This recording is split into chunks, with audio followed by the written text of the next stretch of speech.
خزيمة بن ثابت في يوم من الأيام في حياة النبي صلى الله عليه وسلم مر أعرابي رجل يبيع فرسا له، فأتاه النبي صلى الله عليه وسلم قال: بكم تبيعها؟ قال: بكذا. فقال له النبي صلى الله عليه وسلم: اشتريت؟ قال: نعم.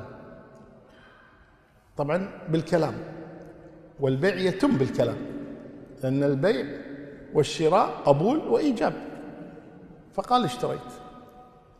وقبل أن يعطيه الثمن جاءه رجل فأعطاه فيها ثمنا أعلى بعد ما انصرف من النبي صلى الله عليه وسلم. فأتى الأعرابي للنبي صلى الله عليه وسلم قال: تريد أن تشتري أو لا تريد؟ لأن جاء السعر زيادة. فقال له النبي: قد اشتريت، خلصنا. قال: لا، ما اشتريت. قال: بلى اشتريت. قال: من يشهد لك؟ من يقول انك اشتريت؟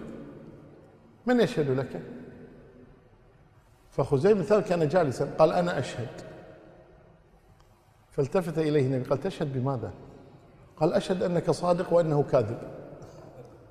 هو ما حضر البيعة، البيع والشراء ما حضره، لكن اشهد انك انت صادق واشهد ان هذا كذاب. فاثنى النبي صلى الله عليه وسلم على خزيمة وجعل شهادته بشهادة رجل. هو طبعا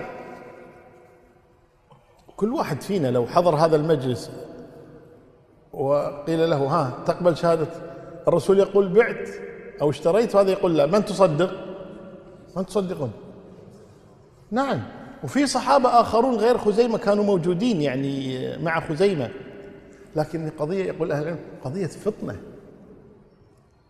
كيف فطن خزيمة إلى هذا الأمر وقال هذه الكلمة، ولذلك أثنى عليه النبي صلى الله عليه وسلم بفطنته. ولا لو أي واحد من الصحابة قال له النبي صلى الله عليه وسلم قال: ها ايش رايك؟ أنا ولا هو؟ كلهم سيقول أنت يا رسول الله. لكن خزيمة هو الذي بادر، قال: أنا أشهد. قال: تشهد بماذا؟ قال: أشهد أنك صادق وأنه كاذب. فأثنى عليه النبي بهذا وجعل شهادته احتاجوا إليها هنا.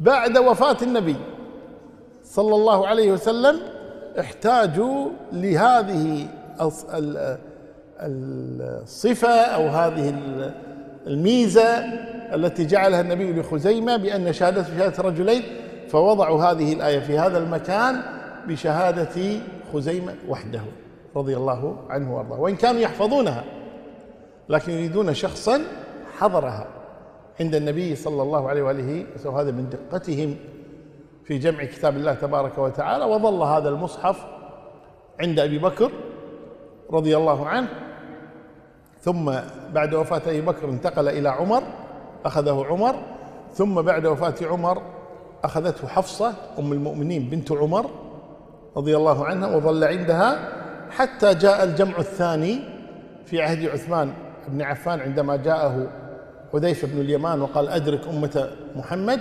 فكان الجمع الثاني للقرآن في عهد عثمان رضي الله عنه، فأخذه من حفصة، ثم هذا الذي ترونه اليوم، وإذا يسمى بالمصحف العثماني، يسمى هذا المصحف بالمصحف العثماني.